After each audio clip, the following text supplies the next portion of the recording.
என் சைக்கிள்ல செயின் கலந்துக்கிட்டே இருக்கு. இன்ஜின் வேலை இருக்குடா, கொஞ்சம் லேட் ஆகும். இது என்ன இன்ஜின்? RS கலரோட engine. அண்ணே இந்த இன்ஜின் அந்த சைக்கிள்ல மாட்டுமா? நீ வேணா இந்த இன்ஜினை தூக்கி காமி, நான் அந்த சைக்கிளை மாட்டி தரேன். அண்ணே சரி, இப்போ இந்த இன்ஜினை நான் தூக்கி கட்டவா? தூக்கு.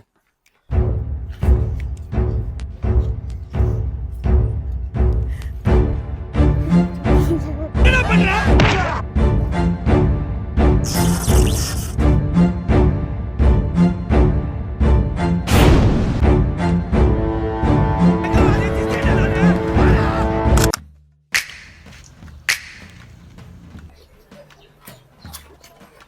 முதல்ல இந்த சைக்கிள் இந்த டயர் தானே இருக்கு, எதுக்கு கழட்டிட்டு இத்தினோண்டு டயர் போட்டா? உனக்கு ஹைட்டு பத்தாதனால நான் இந்த வீலை போட்டிருக்கேன். ஆனால் இதுவே இப்போ நல்லதா போச்சு. பெரிய வீல் இருந்துச்சு, அது இவ்வளோ தூரத்துக்கு வந்துச்சு. இந்த இடத்துல வந்து நம்ம இன்ஜினை மாட்ட முடியாது. இப்போ வந்து நம்மளுக்கு ஒரு பெரிய ஸ்பேஸ் கிடச்சிருக்கு. இங்கே வந்து நம்ம இன்ஜினை மாட்டிக்கலாம் ஈஸியாக. கம்பி இடிக்காதா? இவ்வளவு அதிகாரமா கேட்கிறானே, தப்பா சொன்னா கொன்றுவானோ? பொதுவா சொல்லுவான். கம்பியை கட் பண்ணிடுவோம். கட் பண்ணிட்டு இந்த கம்பியை அப்படி இப்படி வளைச்சி இப்படி கொண்டு வரணும். ஃபஸ்ட்டு இந்த பெடலை கழட்டணும். கழட்ட முடியல, அதனால் வந்து நம்ம இப்போ அதை கட் பண்ண போகிறோம்.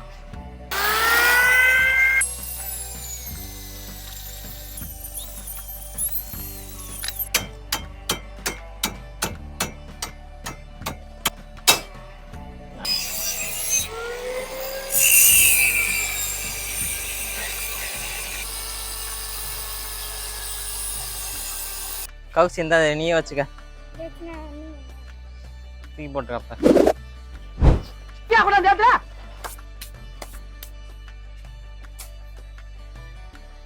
சரி, இப்போ இந்த கம்பியை கட் பண்ணி விடுவோம்.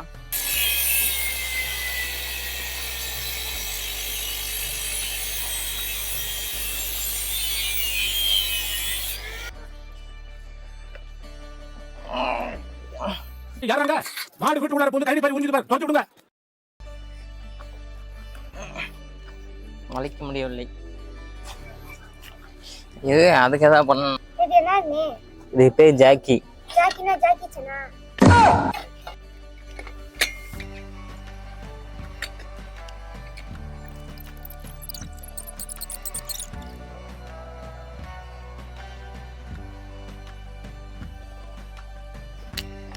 இப்போ இன்ஜினை மாட்டி பார்ப்போம். தூக்கி கொடு.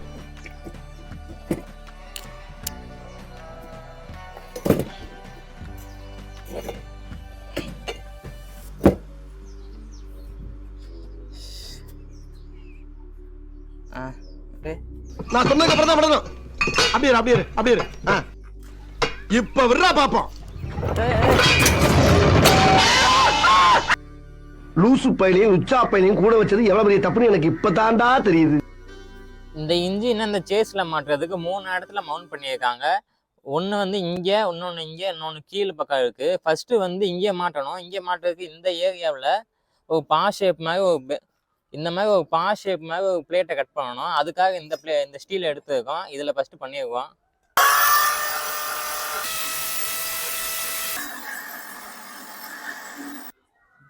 இப்போ இந்த பா ஷேப் ரெடி பண்ணியாச்சு. இப்போ இதுக்கு 2 போல்டு மாட்டணும். மாட்டிட்டு இதுக்கு யூ கிளாம்பு எடுத்துருக்கோம். இந்த யூ கிளாம்பை இப்போ இதுக்குள்ளே மாட்டிட்டு இதை இப்படி மாட்டி நம்ம டைட் பண்ணிட்டோம்னா இது ஸ்ட்ராங்காக பிடிச்சிக்கும். அப்புறம் இன்ஜினை தூக்கி இந்த இடத்துல நம்ம மாட்டிக்கணும். நடுவில் கேப் இருக்குனால ஒரு ஸ்டீல் பேட்டை உள்ளே வச்சுருக்கோம். வச்சு டைட் பண்ணோம்னா நல்லா டைட் ஆகுது.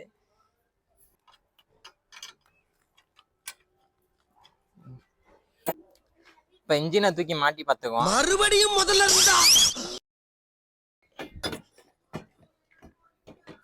இங்க வா. அமுக்கு அமுக்கு.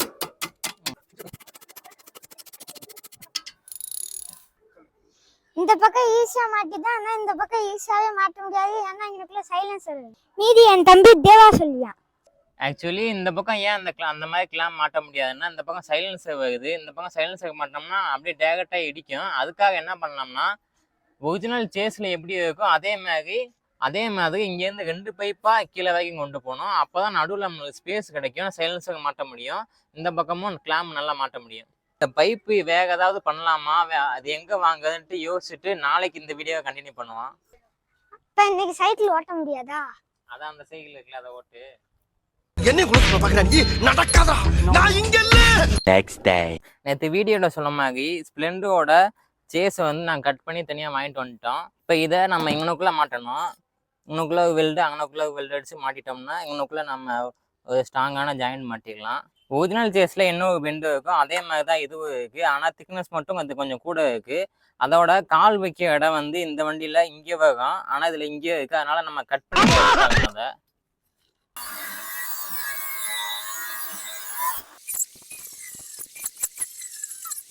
இன்னும் சேஸை நாங்கள் வெல்ட் அடிக்கல, இந்த இதை வெல்ட் அடிக்கல. இப்போதைக்கு முட்டு கொடுத்து நிப்பாட்டுறதுக்காக இன்னுக்குள்ளே ஒரு கிளாம் மாதிரி வச்சு டைட் பண்ணியிருக்கோம்.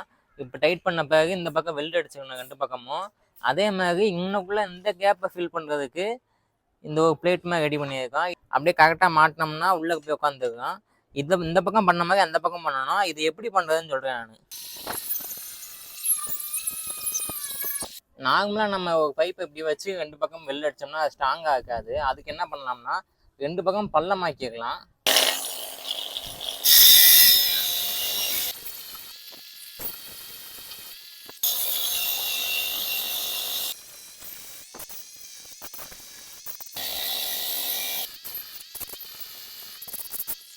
இப்போ நம்ம வி ஷேப் கட் பண்ணியாச்சு. இப்போ இதை நம்ம பிளேட்டை வச்சுட்டு சுற்றி பார்த்தோம்னா கேப்பு ரொம்ப கம்மியாக தான் இருக்கும். நம்ம வெல்ட் அடிக்கிறதுக்கும் ரொம்ப ஈஸியாக இருக்கும். இப்போ நம்ம 2 பக்கமும் அந்த பீஸ் ரெடி பண்ணியாச்சு. இது வந்து நம்மளுக்கு எக்ஸ்ட்ரா இருக்குது, நம்ம அதை கட் பண்ணி எடுத்துக்கணும். அதே மாதிரி இந்த பீஸ் நம்மளுக்கு தேவையில்லை. இதோட கட் பண்ணி நம்ம எடுத்துட்டு ஃபுல்லாக எல்லாத்தையும் வெல்ட் அடிச்சுக்கணும்.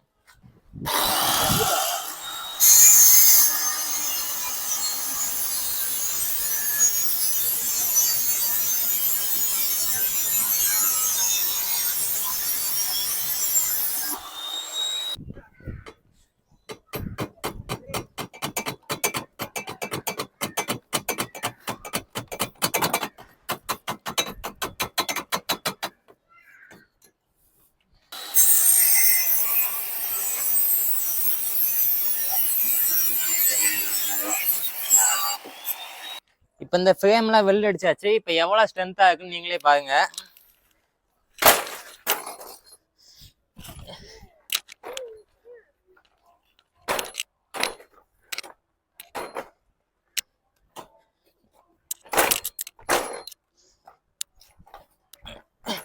போதுமா?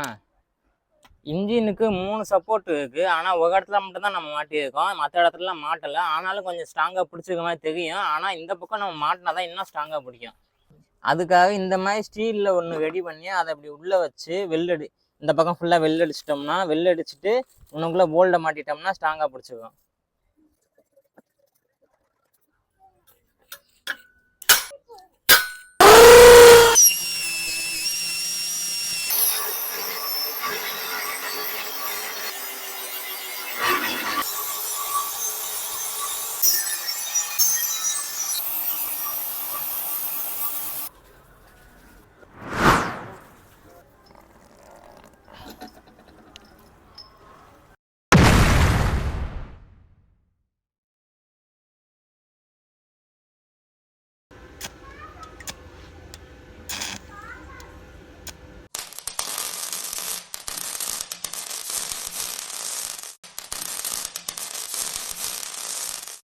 வெல்டிங் அடிச்சாச்சு. இப்போ போல்டு வச்சு டைட் பண்ணியிருக்கோம்.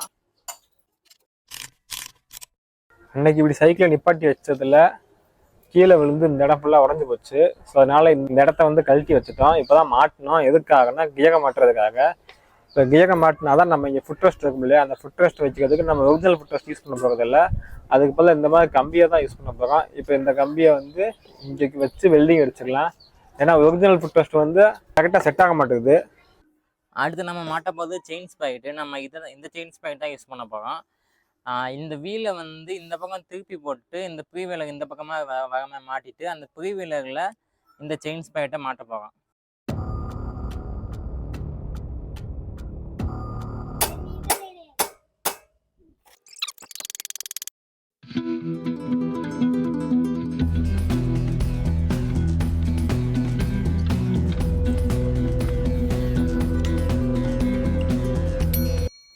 வச்சு வெள்ளை அடிச்சுக்கணும்.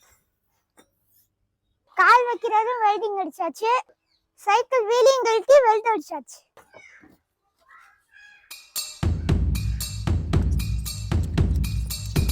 இப்போ நம்ம செயினை மாட்டி பார்த்துக்கோம்.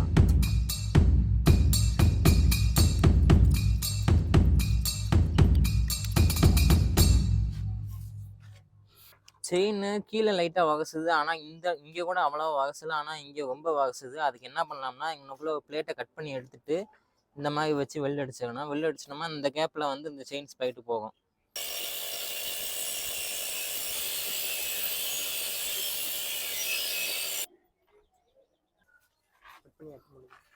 அதை கட் பண்ணியாச்சு. இது இப்படி மாட்டினோம்னா நடுவில் நல்லா கேப் இருக்குது, செயினும் வகசாது. இப்போ அதை வெல்ட் அடிச்சுக்கும். வழியாக எல்லா வேலையும் முடிச்சாச்சு. இனி வெல்டிங் அடிக்க வேலை மட்டும்தான் கொஞ்சம் இருக்குது. அதோட நம்ம லாஸ்ட்டாக பண்ண போகிறது ஆக்சிலேட்டரு, பிரேக்கு, கிளச்சு, அந்த மாதிரி வயர் கனெக்ஷனு, அந்த மாதிரி சில வேலைகள் மட்டும்தான் இருக்குது. இதை வெல்டிங் அடித்து முடிச்சுட்டு சைக்கிளோட பேக் வீலை சுற்றி விட்டு பார்த்தோம். அப்போ சுற்றி விட்டு பார்க்கும்போது செயின் கலந்துக்கிட்டே இருந்துச்சு. அப்போ தான் தெரிஞ்சிச்சு, ஏன்னா அது கொஞ்சம் கிராஸாக இருக்குது. ஸோ அதுக்காக என்ன பண்ணோம்னா நம்ம செயின்ஸ் பேக்கெட்டே வந்து கொஞ்சம் தள்ளி வைக்கணும். அப்போ தான் அந்த இன்ஜினுக்கு ஏற்ற மாதிரி ஸ்ட்ரெயிட்டாக இருக்கும். அதோட இந்த சேஸையும் நம்ம கொஞ்சம் இங்கே தள்ளி வைக்கணும். அப்போ தான் வந்து அந்த இன்ஜினோட செயினுக்கு ஏற்ற மாதிரி ஸ்ட்ரெயிட்டாக இருக்கும். இப்போ வந்து செயினை நம்ம வெளியே தள்ளி வச்சுட்டோம். ஃபஸ்ட்டு வந்து இந்த இடத்துல இருந்துச்சு, அதனால செயின் வந்து இன்ஜின்லேருந்து வர்றது கொஞ்சம் கிராஸாக இருந்ததுனால நம்மளுக்கு வந்து செயின் அடிக்கடி கலந்துக்கிட்டே இருந்துச்சு. இப்போ எக்ஸ்ட்ரா ஒரு செயின்ஸ் பேக்கெட்டை இந்த கேப்பை ஃபில் பண்ணுறதுக்காக போட்டு நம்ம இப்போ வெளியே தள்ளி வச்சிட்டோம். இப்போ நம்மளுக்கு வந்து இன்ஜின்லேருந்து வர செயின் வந்து ஸ்ட்ரெயிட்டாக இருக்கும், நம்மளுக்கு வந்து கலகாது, செயின் அவுந்துக்கிட்டே இருக்காது. அதுவும் போக இந்த சேஸையும் நம்ம கொஞ்சம் வெளிப்பக்கமாக தள்ளி வச்சுருக்கோம். ஸோ அப்போ தான் வந்து அந்த அலைன்மெண்ட்டு ஸ்ட்ரெயிட்டாக இருக்கும், செயினும் இடிக்காது. வண்டியில் ஆல்மோஸ்ட் செட்டப் எல்லாம் கம்ப்ளீட்டட் ஆகிடுச்சு. நீ வதக்கை ஒர்க் மட்டும்தான் இருக்குது. ஃபஸ்ட்டு கிளச்சு,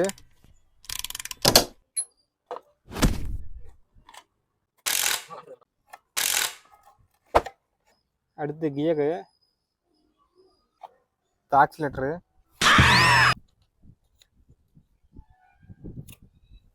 அப்படின்னு நான் சுற்றுறேன்.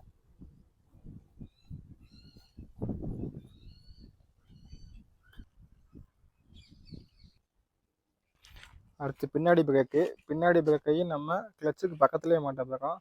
ஏன்னா சப்போஸ் நம்ம 80 கிலோமீட்டர் ஸ்பீடில் போயிட்டு இருக்கும்போது பிரேக் நம்மளுக்கு தேவைப்படும். அப்போ வந்து நம்ம கிளச்சு மேலே இருந்து நம்ம கிளச்சை பிடிச்சிக்குவோம். அப்போ வந்து வண்டி ஸ்டெடியாக நிற்காது.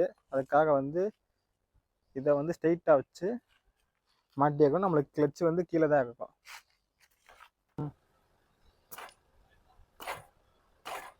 டிஸ்க் பிரேக் வந்து இந்த பக்கமாக வரும், ஆனால் நாங்கள் இந்த பக்கம் போட்டிருக்கோம். இப்படி போட்டனால என்ன பிரச்சனை வந்துச்சுன்னா, வீலை சுற்றும் போது நம்ம பிரேக் பிடிக்கும் போது இந்த டிஸ்க்கு வந்து அப்படியே சுற்றி கலகுது. அதனால வந்து இவனுக்குள்ள வெல்ட் அடிச்சாச்சு, கலகாத மாதிரி வெல்ட் அடிச்சாச்சு. இப்போ வந்து நம்ம பிரேக் காலிப்பேக் மாட்டுவோம்.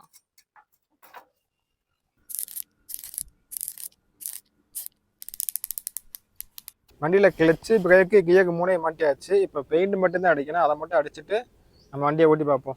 The next day. இப்போ வண்டியை ரெடி பண்ணி க்ளோஸ் பண்ணி வச்சாச்சு. இப்போ கௌசியை கூப்பிடுவோம். டேய் கௌசி,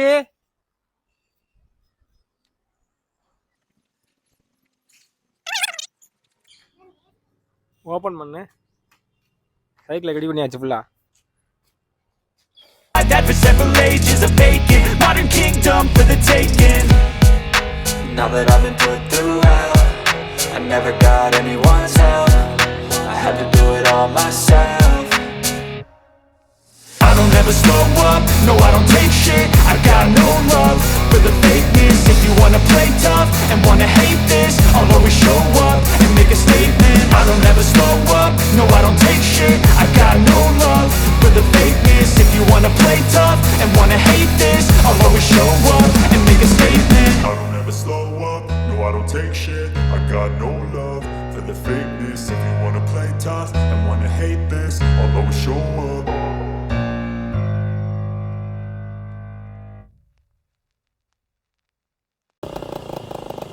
போகாதுடா, சும்மா ஆக்சிலேட்டர் கொடுறா.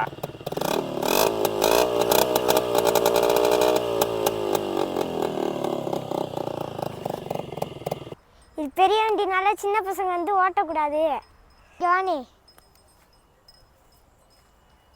இனிமேல் இந்த வண்டியை நீயே வச்சுக்கோ. துப்பாக்கி எப்படிங்க சிவா? ஃபைனலாக எல்லாம் கம்ப்ளீட்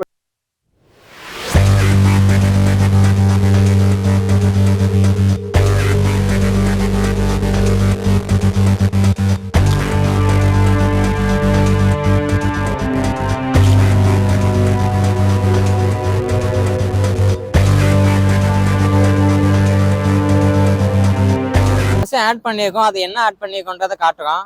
சைலன்சருக்கு வந்து ஒரிஜினல் சைலன்சருக்கு மாட்டல, இது வந்து டிவிஎஸ் 50யோட மஃப்ளரு. எதுக்குன்னா சவுண்டு வந்து கம்மியாகணுக்காக போட்டிருக்கோம். இது டீ குடிக்கிறதுக்காக ஃப்ளாஸ்க் வச்சுருப்பீங்கன்னு நினைப்பீங்க, ஆனால் அது ஃப்ளாஸ்க்கு கிடையாது, உள்ள வயரிங் கனெக்ஷன் இருக்குது. அது வெளியில் தெரியக்கூடாதுக்காக இப்படி போட்டிருக்கோம். அதோட இக்னிஷன் காயில் மட்டும் வெளியில் தெரிய மாதிரி ஸ்ட்ராங்காக மாட்டிட்டோம். லாஸ்ட்டாக பெட்ரோல் டேங்க் எங்கே இருக்குன்னு யோசிப்பீங்க. கடுகடுப்பாக மாதிரி இருக்கிறது தான் இந்த தான் பெட்ரோல் டேங்கு. ஏன் இதை வச்சுருக்கோம்னா, மற்றதெல்லாம் வச்சு பார்த்தோம், ஆனால் அது ஓவர்ஃப்ளோ ஆச்சு, அதனால் இதை போட்டிருக்கோம். இப்போ நம்ம வண்டியை ஓட்டி பார்ப்போம். வண்டியை ஓட்டி பார்க்கறதுக்கு முன்னாடி சில சேஃப்டி ப்ரிகாஷன்லாம் பார்த்துக்குவோம். ஃபஸ்ட்டு கிளச்சு வந்து கீழே போட்டிருக்கோம், பிரேக் வந்து மேலே போட்டிருக்கோம். ஏன்னா கொஞ்சம் ஸ்பீடாக போகும்போது நம்ம பிரேக்கை தான் அழுத்தி பிடிப்போம், கிளச்சை பிடிக்க மாட்டோம். அப்படி கிளச்சை பிடிச்சோம்னா வண்டி அதை விட ஸ்பீடாக போக வாய்ப்பு இருக்குது. அடுத்து பிரேக்குன்னு பார்த்தோம்னா பின்னாடி மட்டும்தான் டிஸ்க் பிரேக் போட்டிருக்கோம், முன்னாடி டிஸ்க் பிரேக் போடலை. நம்ம கொஞ்சம் மெதுவாக ஓட்டுறது தான் நல்லது. அடுத்து வண்டியில் சில பார்ட்ஸ் எல்லாம் கலண்டு போக வாய்ப்பு இருக்குது. அது என்னென்னலாம் கலரும் அப்படின்றத பார்ப்போம். பின்னாடி வீலில் செயின் அட்ஜஸ்டர் கொடுத்துருக்காங்க. இது வந்து இந்த வீல் வந்து அப்படியே பின்னாடி போய் கீழே விழுக வாய்ப்பு இருக்குது.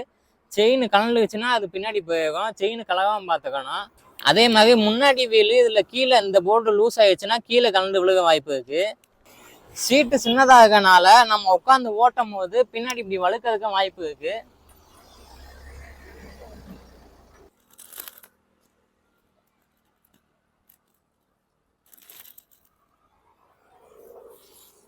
இப்போ நம்ம ஓட்டி பார்ப்போம்.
இந்த இன்ஜினை வச்சு நம்மளால் சைக்கிளில் ஃபிட் பண்ணி ரொம்ப நாள் ஓட்ட முடியாது. ஸோ அதனால் சின்ன இன்ஜினை வச்சு நம்ம சைக்கிளை ஃபிட் பண்ணி ரெடி பண்ணுவோம். அதை அடுத்த வீடியோஸில் பார்க்கலாம். இந்த வீடியோ உங்களுக்கு பிடிச்சிருந்தா ஒரு லைக்கை தட்டி விட்டு போங்க. நம்ம அடுத்தடுத்த வீடியோஸில் பார்க்கலாம். தேங்க்யூ.